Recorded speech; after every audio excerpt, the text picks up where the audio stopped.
കാലിക്കറ്റ് സർവകലാശാലയിൽ യഥാർത്ഥത്തിൽ എന്താണ് സംഭവിക്കുന്നത്?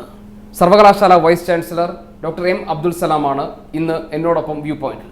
So welcome.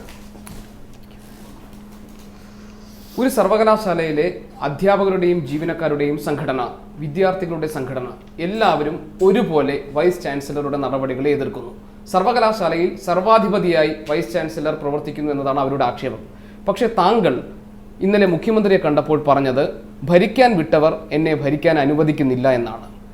തീർച്ചയായും താങ്കൾ ഉദ്ദേശിച്ചിരിക്കുക സിൻഡിക്കേറ്റ് അംഗങ്ങളെ കുറിച്ചായിരിക്കും. എന്താണ് വൈസ് ചാൻസലർക്കുള്ള പരാതി?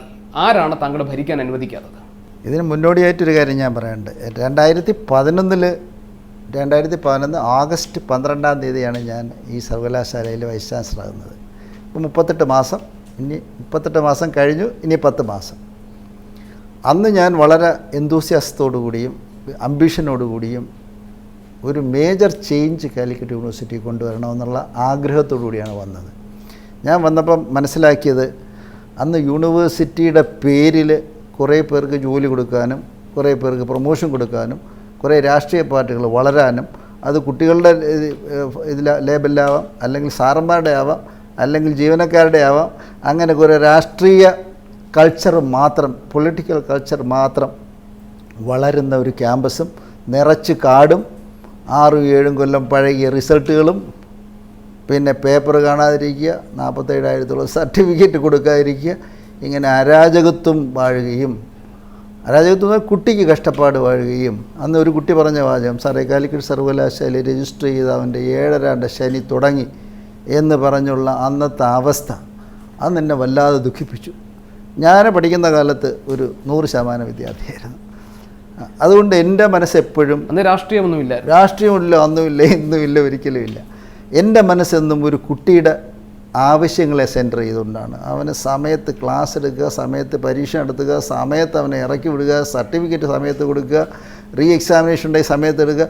ഒരു രീതിയിലും കുട്ടിക്ക് ബുദ്ധിമുട്ട് വരാതിരിക്കത്തക്ക രീതിയിൽ ഒരു യൂണിവേഴ്സിറ്റി, ഞാൻ പറയുന്നത് ഒരു സ്റ്റുഡൻറ്റ് സെൻട്രിക് യൂണിവേഴ്സിറ്റി, ഒരു student friendly university, university totally committed to students എന്നുള്ള രീതിയിൽ ഒരു മോഡേൺ യൂണിവേഴ്സിറ്റി, അതായത് ഞാൻ കണ്ടിട്ടുള്ള ഏറ്റവും നല്ല യൂണിവേഴ്സിറ്റികളുടെ മുന്നിൽ കണ്ടുകൊണ്ട് ആ ദിശയിലേക്ക് യൂണിവേഴ്സിറ്റിയുടെ മൊത്ത പ്രവർത്തനത്തെയും മുന്നോട്ട് കൊണ്ടുപോകണം എന്നൊരു തോന്നൽ ആദ്യമേ എന്നെ ഭരിച്ചു. അപ്പോൾ ഞാൻ ചെയ്തത് യൂണിവേഴ്സിറ്റിയുടെ അവസ്ഥ മനസ്സിലാക്കി, ഡെഫിസിറ്റ് മനസ്സിലാക്കി, ചെയ്യേണ്ടത് മനസ്സിലാക്കി, സമയം 4 കൊല്ലം മനസ്സിലാക്കി, ഫൈനാൻഷ്യൽ ഡിഫിക്കൽറ്റി ഇതെല്ലാം മനസ്സിലാക്കിയിട്ട് ഐ മേഡ് എ പ്ലാൻ.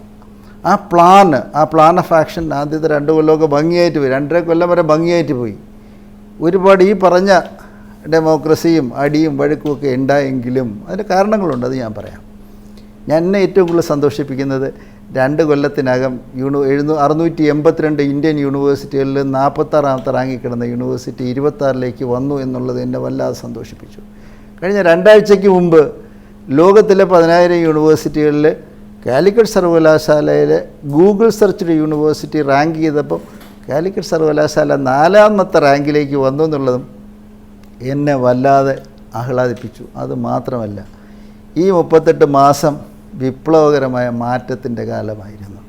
ആദ്യത്തെ പ്രോബ്ലം ഡിസിപ്ലിൻ ഇല്ല, പിന്നെ ഓഫീസിൽ ആൾ കാണത്തില്ല, അല്ലെങ്കിൽ പഠിപ്പിക്കാൻ ആൾ കാണത്തില്ല, അങ്ങനെ അരക്ഷിതാവസ്ഥ, ആരും ചോദിക്കാനില്ല, പറയാനില്ല. യൂണിയൻ രാജായിരുന്നു. യൂണിയൻ പറയുന്ന കണക്ക് കാര്യം ചെയ്യുക, യൂണിയൻ ഓഫീസിൽ ആൾക്കാരെ റിക്രൂട്ട് ചെയ്യുക, അവരെ ഇവിടെ അപ്പോയിൻറ്റ് ചെയ്യുക, അവരെ യൂണിയനിൽ ചേർക്കുക, അവരെ മുദ്രാവാക്യം വിളിപ്പിക്കുക, അവരെ പ്രൊമോഷൻ കൊടുക്കുക, അവരെ തന്നെ നർച്ചർ ചെയ്ത് കൊണ്ടുപോയി ജീവിതകാലം മുഴുവൻ ABC പൊളിറ്റിക്സുകാർ അവരവരെ യൂണിയന്, അത് കുട്ടികളുടെ യൂണിയനുണ്ട്, സാറന്മാരുടെ യൂണിയനുണ്ട്, സ്റ്റാഫിൻ്റെ യൂണിയൻ. ഞാനൊന്ന് ഇടപെടട്ടെ. താങ്കൾക്ക് തൊട്ട് മുൻപുണ്ടായിരുന്ന അൻവർ ജഹാൻ സുബേരി ഉൾപ്പെടെ KKN കുറുപ്പ് ഉൾപ്പെടെ മഹാരഥന്മാരായ ഒരുപാട് പേർ കാലിക്കറ്റ് സർവകലാശാലയുടെ വൈസ് ചാൻസലർമാരായിരുന്നിട്ടുണ്ട്. അവരെല്ലാം കൂടി ഈ സർവകലാശാലയെ കുത്തഴിഞ്ഞതാക്കി മാറ്റി എന്നാണോ VC പറഞ്ഞത്? ഞാൻ പറയുന്നില്ല. കാര്യം അവരൊക്കെ മഹാന്മാരായ ആൾക്കാരായിരുന്നു. അവരുടെ കഴിവ് നന്നായിട്ട് പ്രയോഗിച്ചിട്ടുണ്ട്. ഓരോ വൈസ് ചാൻസലർമാർക്കും ഓരോ ദർശനമുള്ളത്, ഓരോ വീക്ഷണമുള്ളത്, ഓരോ പെർസ്പെക്റ്റീവ് ഉള്ളത്. ഞാൻ എപ്പോഴും കാണുന്നത് ഇപ്പോൾ പറഞ്ഞ പോലുള്ള സ്വപ്നങ്ങളാണ് കാണുന്നത്. ഈ യൂണിവേഴ്സിറ്റി ഞാൻ ഉപയോഗിക്കുന്ന സാധനം should be A green university ആയിരിക്കണം, ക്ലീൻ യൂണിവേഴ്സിറ്റി ആയിരിക്കണം, ടെക്നോളജിക്കലി ഡ്രിവൺ യൂണിവേഴ്സിറ്റി ആയിരിക്കണം. കുട്ടികളായിരിക്കണം മേജറായിട്ടുള്ള കാര്യങ്ങൾ. ഇവിടെ ഒരു പെർമനൻ്റ് അക്കാഡമിക് കലണ്ടർ ഉണ്ടാവണം, എക്സാമിനേഷൻ കലണ്ടർ ഉണ്ടാവണം. എവറിതിങ് പെർഫെക്റ്റ്ലി സയൻറ്റിഫിക്കലി ടൈലേഡ് ആയിരിക്കണം. ഇയർ മാത്രമേ മാറാവൂ. അഡ്മിഷൻ ഡേറ്റ് ഒന്നായിരിക്കണം, പരീക്ഷ ഡേറ്റ് മാറാൻ പാടില്ല. ഇങ്ങനെ ഞാൻ കണ്ടിട്ടുള്ള ബെസ്റ്റ് യൂണിവേഴ്സിറ്റിയിലുള്ള എല്ലാ കാര്യങ്ങളും ഇവിടെ കൊണ്ടുവരണമെന്നൊരു ദാഹം എന്നിലുണ്ടായിരുന്നു. എൻ്റെ മനസ്സ് പറയും 4 കൊല്ലമേ ഉള്ളൂ എന്ന് പറഞ്ഞിട്ട് ഞാൻ വളരെ എന്താ പറയണത്, പകലില്ലാതെ വർക്ക് ചെയ്യുകയും ചെയ്തു. മാറ്റങ്ങൾ ഉണ്ടായി. അതിൽ പ്രധാനപ്പെട്ട മാറ്റത്തിൻ്റെ ഒരു കാര്യം, 2 കാര്യങ്ങൾ ഞാൻ കാണുന്നത്. യൂണിവേഴ്സിറ്റിയിലെ ഇൻഡിസിപ്ലിനും ഡെയിലി ഉള്ള സമരവും കർബ് ചെയ്യുന്നതിന് എനിക്ക് സാധിച്ചു. ആദ്യത്തെ ചെയ്തതെന്ന് പറഞ്ഞാൽ ഹൈക്കോടതി നിന്ന് ഒരു ഓർഡർ കൊണ്ടുവന്നു 200 മീറ്ററിനപ്പുറം സമരം ചെയ്യാൻ പാടുള്ളൂ യൂണിവേഴ്സിറ്റി ബിൽഡിങ്ങിൻ്റെ. അത് 2 കൊല്ലം നന്നായിട്ട് പോയി. രണ്ടാമത് ഞാൻ ചെയ്തത് ആഫീസിരിക്കാത്തവർക്ക് ബയോമെട്രിക് പഞ്ചിങ് മെഷീൻ കൊണ്ടുവന്നു. ബയോമെട്രിക് പഞ്ചിങ് സ്റ്റാഫിന് വെച്ചു. അത് കഴിഞ്ഞ് ടീച്ചേഴ്സിന് വെക്കേണ്ടി വന്നു. അത് കഴിഞ്ഞ് കുട്ടികൾക്കും വെക്കേണ്ടി വന്നു. അതിനൊക്കെ റീസൺസ് ഉണ്ട്, അത് ഞാൻ പിന്നെ പറയാം. നിങ്ങൾക്ക് ഊഹിക്കാവുന്നേ ഉള്ളൂ, കേരളത്തിൽ ഒരേ ഒരു സർവകലാശാലയിൽ ഇത് നടത്തിയിട്ടുള്ളൂ. നടത്തിയതിൻ്റെ ഉദ്ദേശമുണ്ട്. I wanted to bring the whole university under strict discipline as a working university. അതിൻ്റെ ഫിസിയോളജി എന്ന് പറഞ്ഞു കഴിഞ്ഞാൽ ആക്ടിവേറ്റഡ് ആയിരിക്കണം. അതിൻ്റെ സെൻറ്റർ, അതിൻ്റെ ഓബ്ജക്റ്റീവ് അക്കാഡമിയ മാത്രമായിരിക്കണം, എഡ്യൂക്കേഷൻ ആയിരിക്കണം, റിസർച്ച് ആയിരിക്കണം, കമ്മ്യൂണിറ്റി സർവീസ് ആയിരിക്കണം. ഇവിടെ വേറെ ഒന്നും കൃഷി ചെയ്യാൻ പാടില്ല.